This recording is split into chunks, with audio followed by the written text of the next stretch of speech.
Hello, I'm Juicy, and I'm entering a giveaway by picking the American Lock Series 30 and talking about a charity that means a lot to me, the Ehlers-Danlos Society.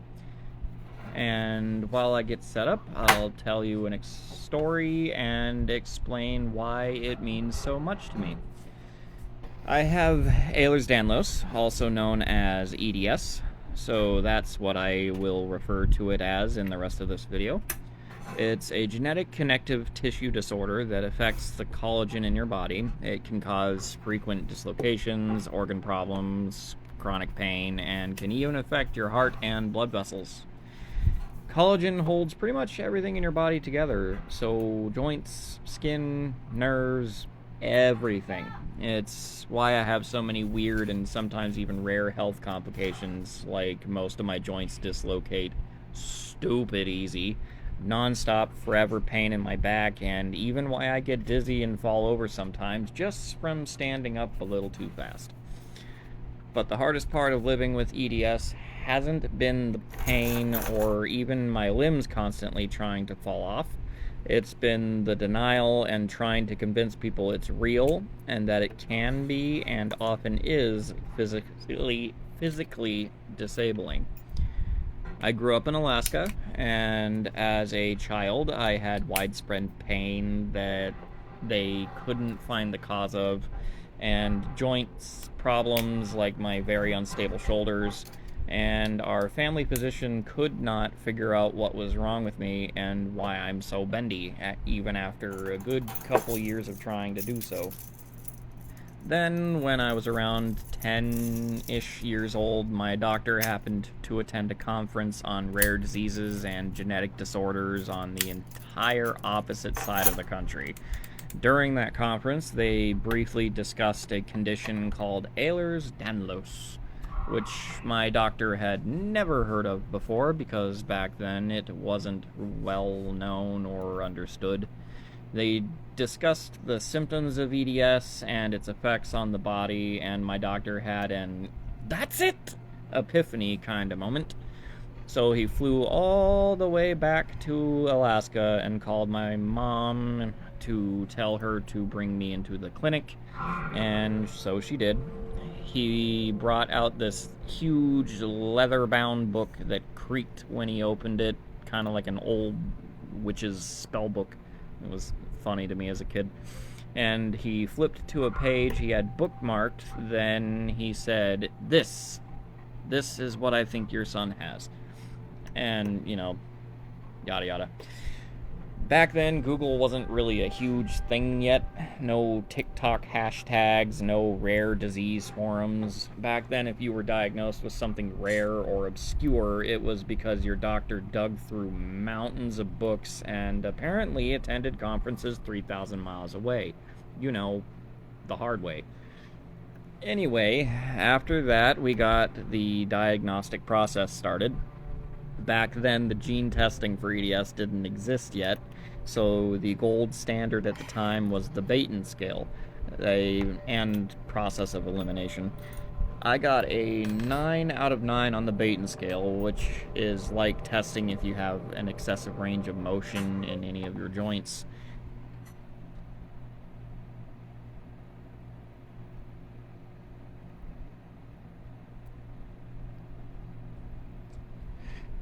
Anyway, we did a ton of blood testing to rule out some other conditions that can cause some of my other symptoms, and with that and my family history, my doctor had narrowed it down to 2 possible conditions.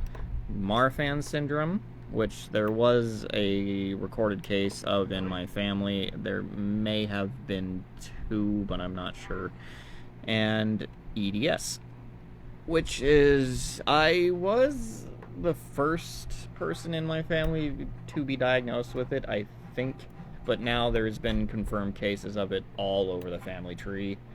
But to figure out which one I had, I needed to see a genetic counselor specializing in connective tissue disorders. They were few and far between back then, but there was one that would come to Alaska every 5 years or so, or something like that. So we put my name on a waiting list, and we waited for them to come to Alaska. I got lucky, and they were able to squeeze me in the next time they showed up, thanks to my doctor asking them to do that. They ran some tests to rule out Marfan syndrome and took some measurements of my body and its range of motion. Long story short, they declared it to be EDS and not Marfan syndrome. So I was thus diagnosed with Ehlers-Danlos. Then several years later, when I was around 16 years old, I left home. Some stuff happened, and I ended up homeless up there. I won't bore you with that story. I went several years without insurance, and when I finally went to see if I could get the records from that childhood clinic so I could prove to my new doctor that I was diagnosed with EDS when I was younger, I found that that clinic had shut down, and by the time I learned that you could actually still get records from a clinic that had been shut down, my records had gone unaccessed for so long that they were destroyed.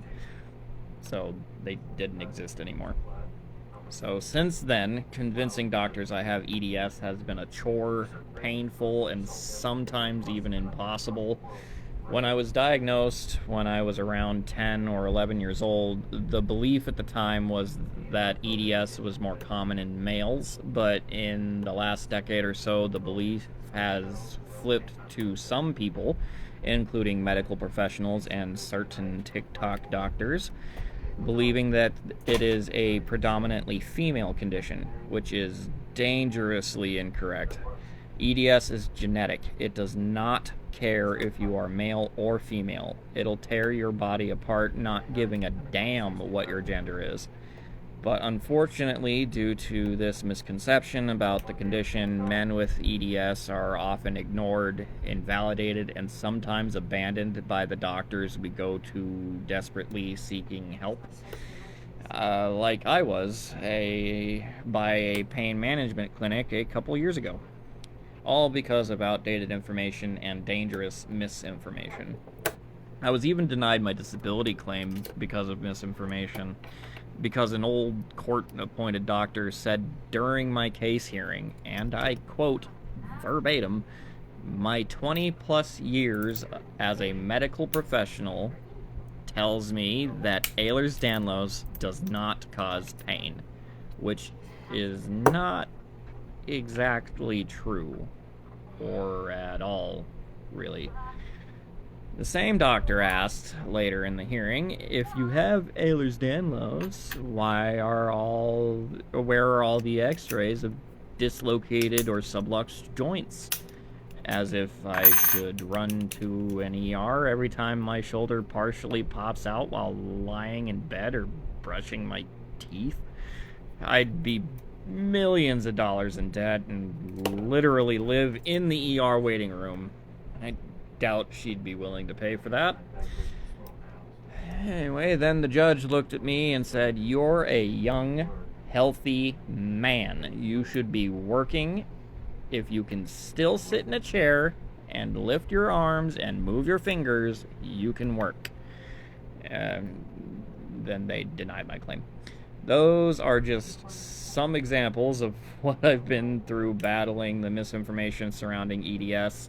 That's why the Ehlers-Danlos Society matters so much to me and a great many other people with this condition.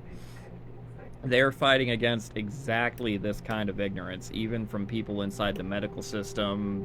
They're educating doctors, pushing for updated diagnostic criteria, raising awareness, and giving people like me and anyone else with Ehlers-Danlos a voice.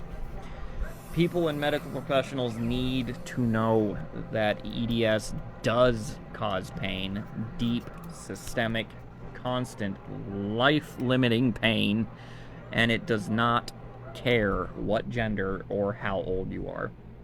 I know I'm not alone, and thanks to the Ehlers-Danlos Society, more people are being seen, heard, and believed. That's why this charity matters so much to me.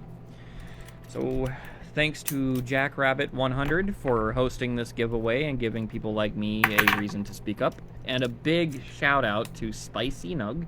Your support and encouragement help push me to actually tell this story. Both channels are linked in the description. You should go check them out. And to anyone still listening, thank you and good night.